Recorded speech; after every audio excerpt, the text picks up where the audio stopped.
खुलुमबाय लोगोफोर नोंथांमोनखौ आंनि हाजोआरि लाइफस्टाइल सबिना बर' इउट्यूब चेनेलाव बयखौबो बरायबाय आङो दा हाजो गोजौआवसो दंफैलायो जेरावबो थांनो हाया मोजां मोजां जायगा देखायनो हाया नोंथांमोननि सिगाङाव बेनिखायनो आङो हाजो सा सानो गिदिंनानै जायगाफोरखौ देखायबाय थायो ब्लग बानायबाय थायो आंनि गोदान चेनेलखौ नोंथांमोना अननानै बयबो सापर्ट खालामदो नोंथांमोननि अननाय मोनाब्ला आङो दावगालांनोबो हानाय नङा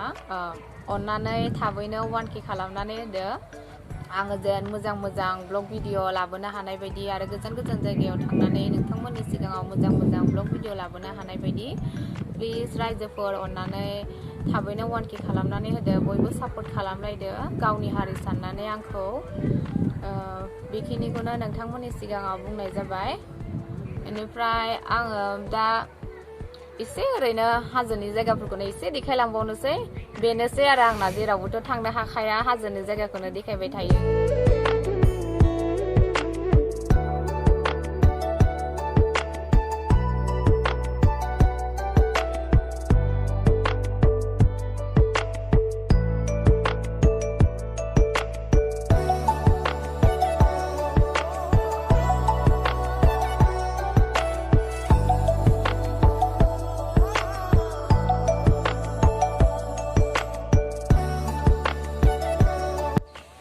आङो दा आनै लानि न'आवसो दंफैयो बियो आनै लानि न'आव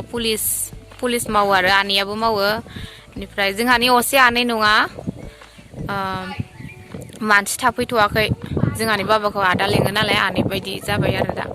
बेनिफ्राय हौवायाबो पुलिस मावो ओमफ्राय आनैयाबो पुलिस मावो दा थाफैथ'वाखै आरो न' गोदान लुनानैसो दं आं बेयावनो फैदों मोजांथार जायगाया थानो एकदमबारे स्रां स्रां स्रां नुहुरो बिस्रानिफ्राय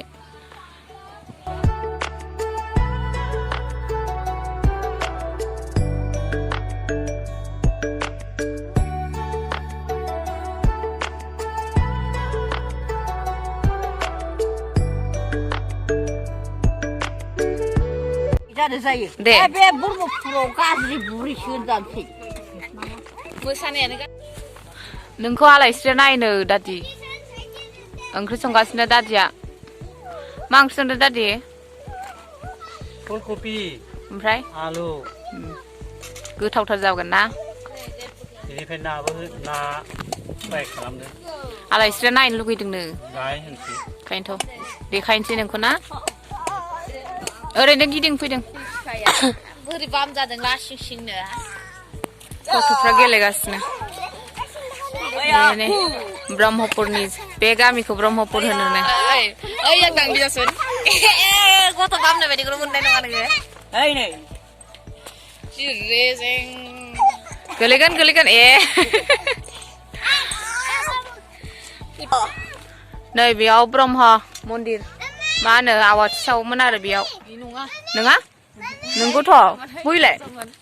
बैलाय माथो बेलाय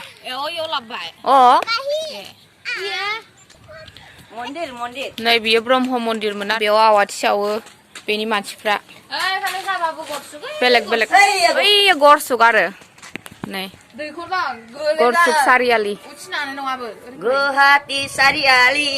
बेनिफ्राय माबा धुला दा बार बारबाय थायोना हाद्रि बाला बेनिखायनो स्रां स्रां नुवाखै बेनिफ्राय नै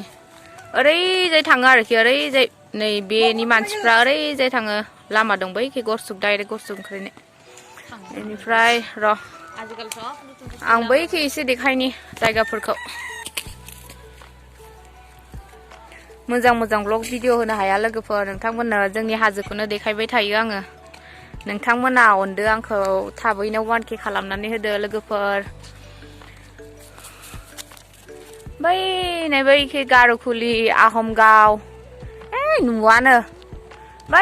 बैखि दिल्ली पाब्लिक स्कुल दङ बै बिल्डिंआनो दिल्ली पाब्लिक स्कुल बैखै बोरोआसि आंना दिल्ली पाब्लिक स्कुल नै बेनिफ्राय बैखै दङ रयेल पाब्लिक स्कुल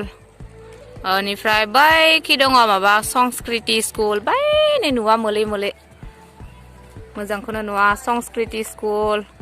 गुरुकुलबो होनो बेनिफ्राय काजिरङा स्कुल एकदमबारे हाजोआव बैखै बै गारुखुलि होननायखै बैखि गारुखुलि होननाय जायगा दं आरो बिराद मोजां मालाबा थांगोन आङो बे गार'खुलि हाजोआव गरसुक सारियालि नाय माबायाव दा खुवा खुवा आरो मोनाबायबो ना सान हाबबाय मोनाबायानो बेलासिबाय बेनिखायनो खोमसि जाबाय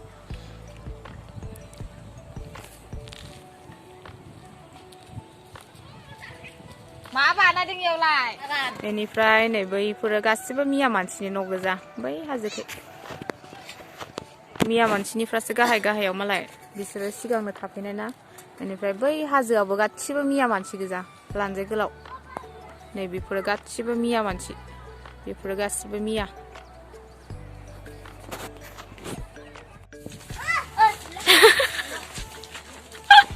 मानो खारजोबखो